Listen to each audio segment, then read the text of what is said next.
Gopis. What comes to your mind when someone says Gopis? Lovers of Krishna? But even Brahma, Vishnu, and Shankar, Are said to have wanted the blessings of Gopis only gopis were given the chance to experience the highest form of love of God, due to which even Shiva had to become a Gopi. to experience this state known as Maharas. What is this state and what And who are these Gopis? gopis?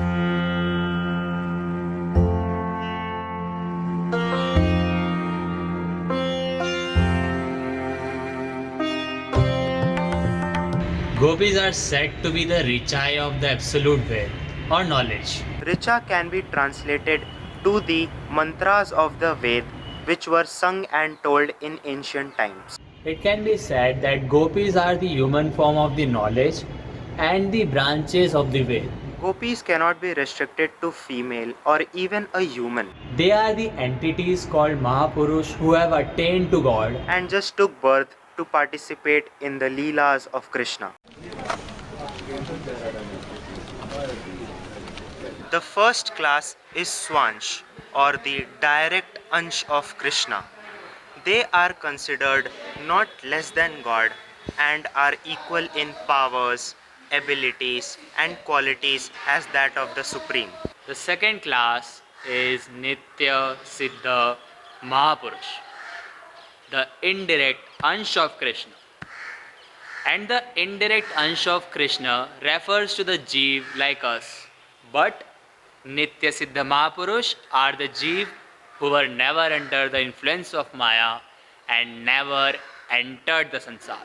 The last class is also an indirect Ansh, but these Jeev were under the influence of Maya once. One of the examples in references is that of Mirabai. When Krishna was away from the Gopis, he said to Uddhava, "You are a Brahma-Gyani, you have attained the formless form of God, and you are the expert of all the Vedas. Why don't you go to Gopis and share this knowledge so that they can overcome the pain of separation?" When Uddhava confronted Gopis, they introduced themselves as the Richai of Ved. Uddhav mocked them, thinking they are illiterate. So Gopis simply said that as you are a Brahma-Gyani of Vedas, can we ask you some simple questions? Uddhava, in the pride of his knowledge, replied, "I not only know the Vedas, but I have also recited and memorized every shlok and mantra." Hence, the Gopis asked. Gopis asked if Paramatma or Brahma is the formless form and it cannot be touched, sensed, or known, as Brahma is not the subject of material senses. So, why Brahma cannot be known? And if Brahma can be known, what is the path? Uddhava could not respond. Hence, Gopis continued.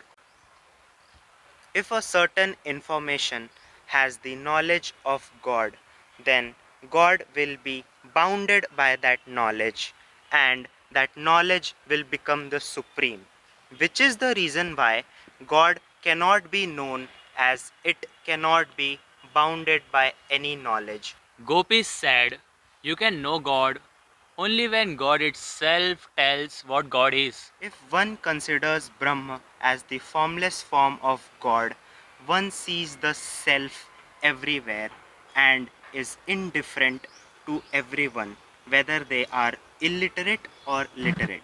For Gopis, Krishna is the Sakar Rup or the complete form of God, and their love is said to be mysteriously beyond the human sense.